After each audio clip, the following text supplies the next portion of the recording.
Halo, salam budaya.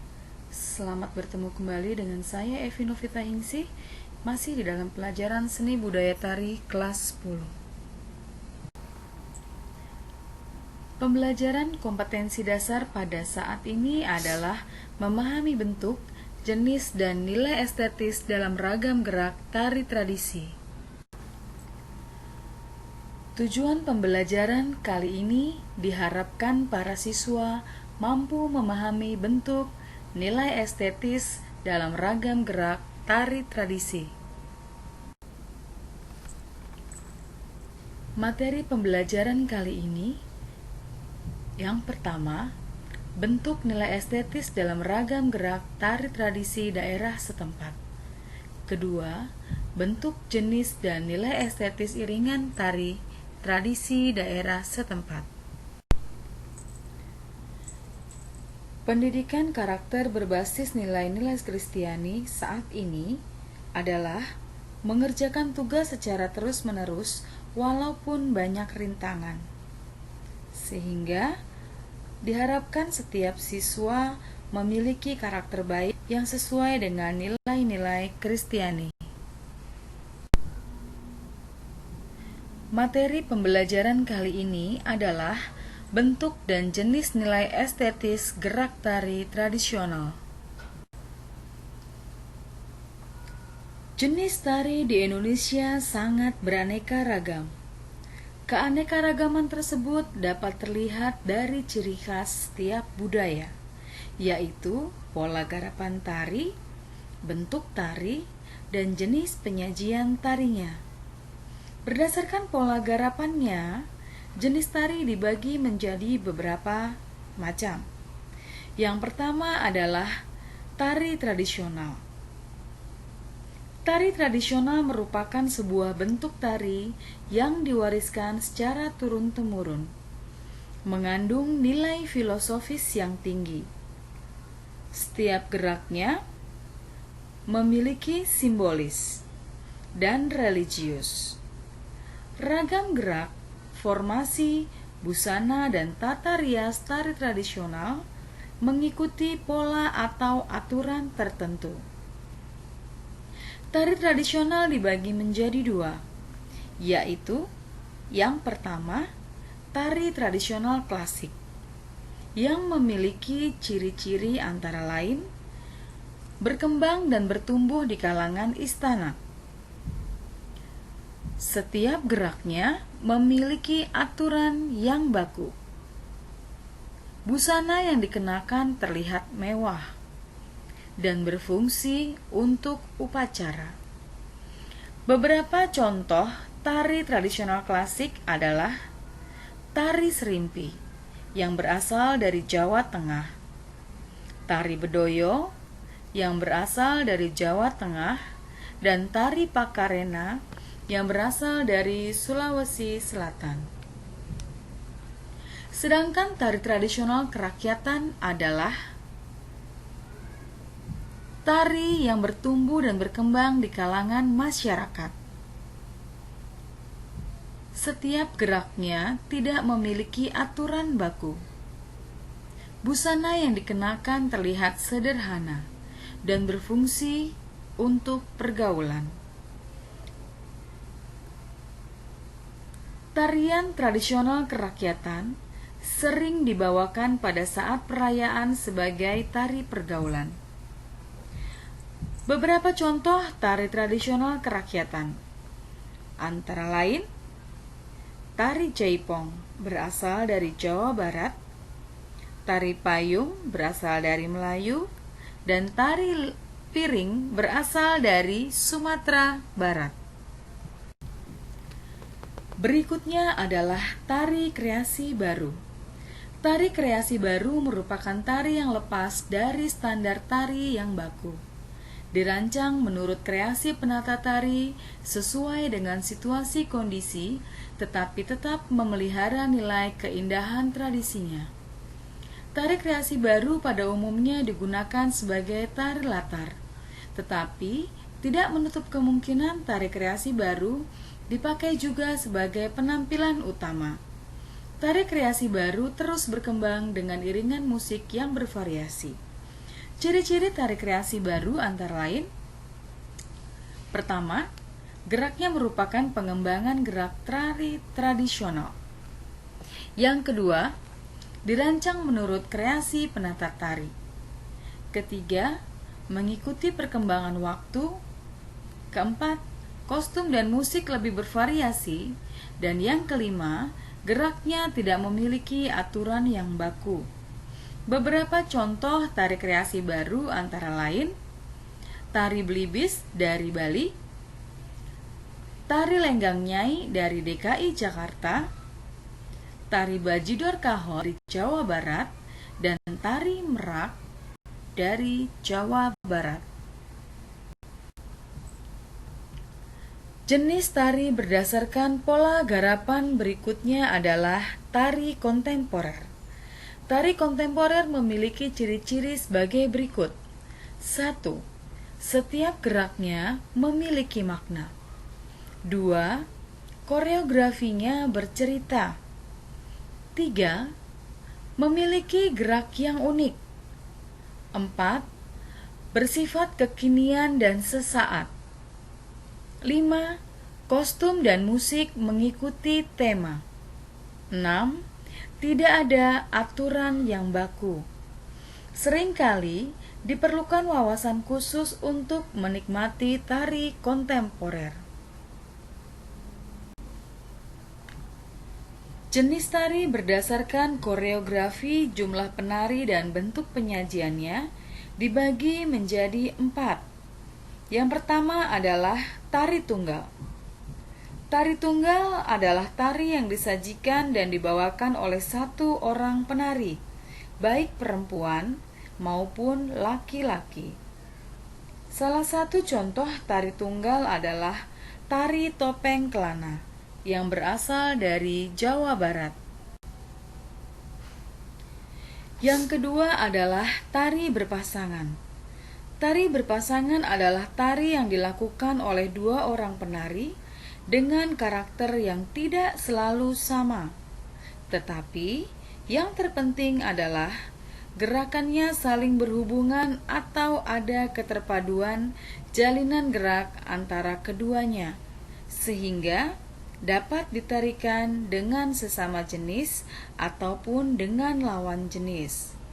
Beberapa contoh tari berpasangan adalah tari payung berasal dari Sumatera Barat, tari karonsih berasal dari Jawa Tengah, dan tari serampang 12 berasal dari Melayu.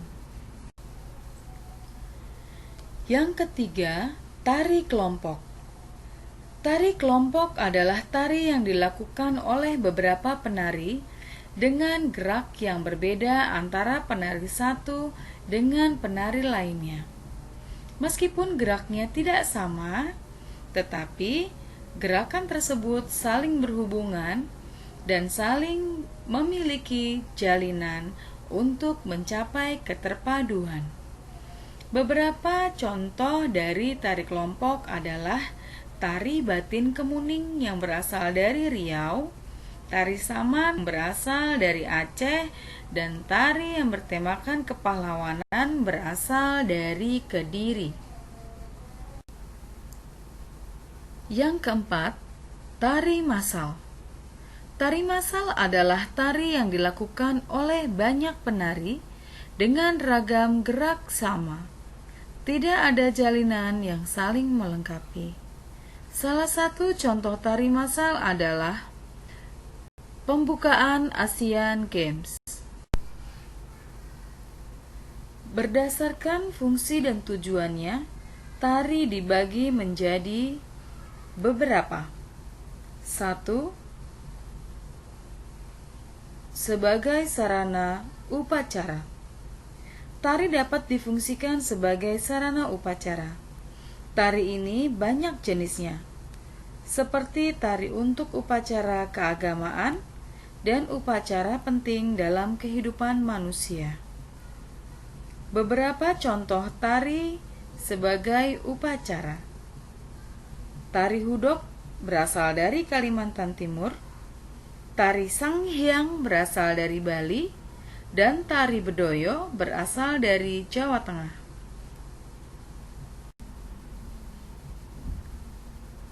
Tari sebagai media pendidikan. Tari dapat dijadikan sebagai sarana mendidik anak untuk bersikap dewasa dan berperilaku sesuai norma masyarakat dan agama.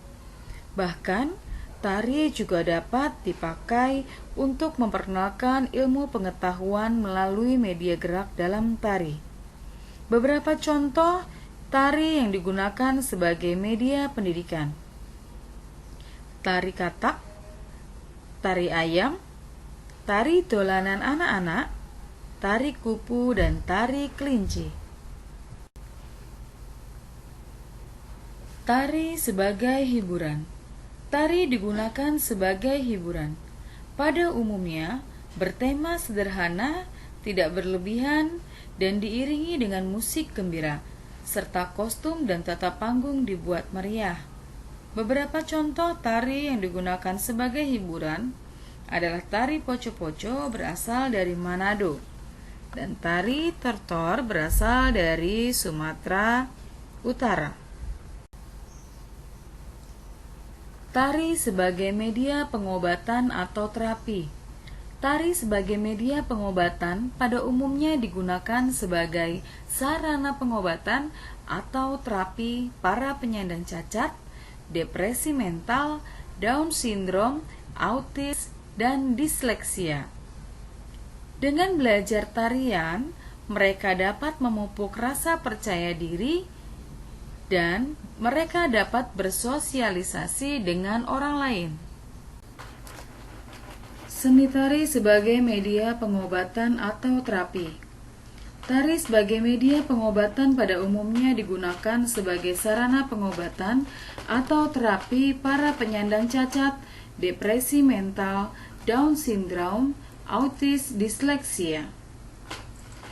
Dengan tari, mereka dapat memupuk rasa percaya diri dan belajar bersosialisasi dengan orang lain. Seni tari sebagai katarsis. Katarsis berarti pembersihan jiwa. Tari sebagai katarsis digunakan untuk pembersihan jiwa seseorang maupun seluruh desa. Contohnya adalah para penari Bedoyo harus melakukan ritual pembersihan jiwa sebelum mereka menarikan tari Bedoyo.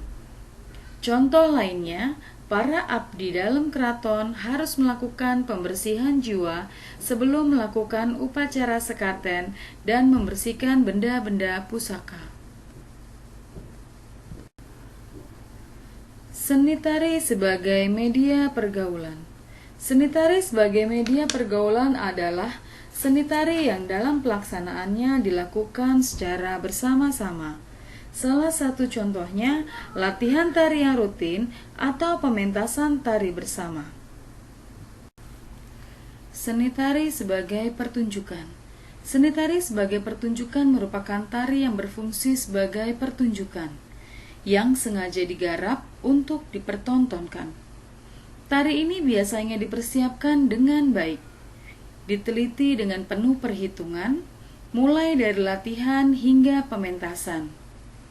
Tari yang dipentaskan lebih menitikberatkan pada segi artistiknya atau keindahannya.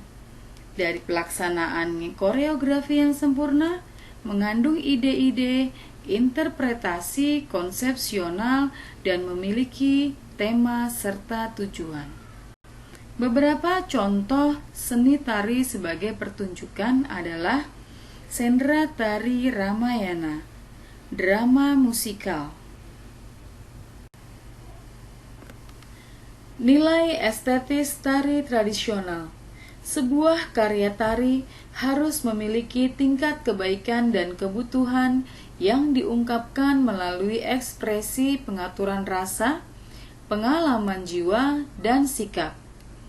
Nilai estetis tari tradisional terlihat dari gerak, tata rias dan busana, serta musik pengiring, bahkan filosofi atau latar belakang tarian tersebut. Salah satu contohnya adalah tari gending Sriwijaya yang berasal dari Sumatera Selatan. Tari Gending Sriwijaya berfungsi untuk menyambut para tamu agung. Tari ini mencerminkan keramahan, kebahagiaan, terbuka dan tulus terhadap tamu yang istimewa. Tari Gending Sriwijaya ditarikan oleh 9 orang penari perempuan dengan iringan musik Gending Sriwijaya.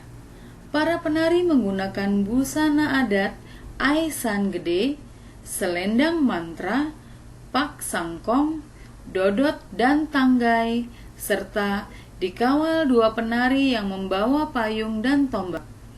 Penari paling depan membawa tepak berisi kapur sirih untuk dipersembahkan kepada tamu istimewa yang datang.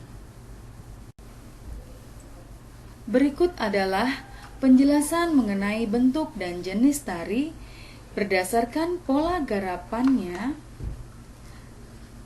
koreografi, jumlah pemain dan bentuk penyajiannya, serta fungsi dan tujuan tari, dan nilai estetis tari tradisional. Semoga penjelasan ini dapat membantu kalian. Sampai bertemu lagi di penjelasan tari yang akan datang. Tetap semangat, pantang menyerah, berkreasi terus tanpa batas. Salam budaya.